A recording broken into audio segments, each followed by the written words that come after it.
Following the international break, Spurs will return to Premier League action as they take on Fulham at the Tottenham Hotspur Stadium on Monday evening.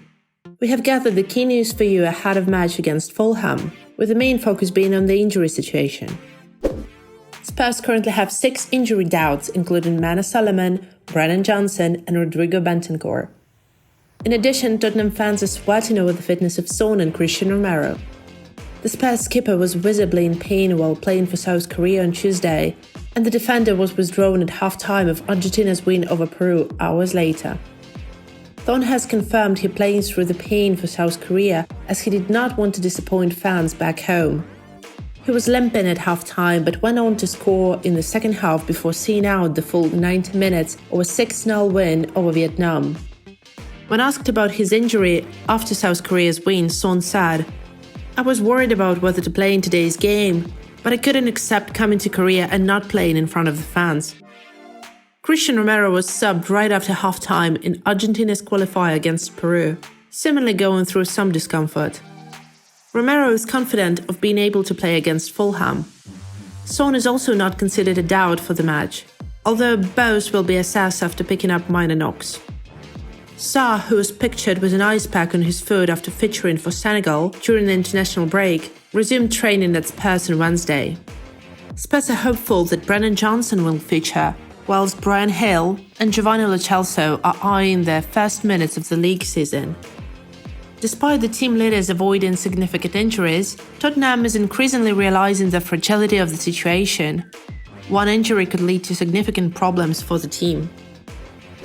Let's also skim quickly through other interesting news. According to Fabrizio Romano, Højbjerg remains open to moving away from Tottenham in January.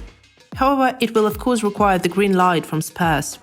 It is true that Juventus are one of the clubs keeping tabs on the situation, but they're not the only one. Tottenham's new technical director, Johan Lahn, is a big fan of Calvin Phillips, and he could hit the North London club's radar should Pierre-Emile Højbjerg leave them in January.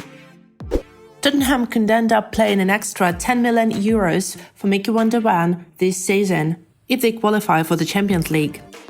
TalkSport pundit Darren Ambrose has claimed that Mickey van der Ven has impressed him more than any other Tottenham players this season, that including James Maddison.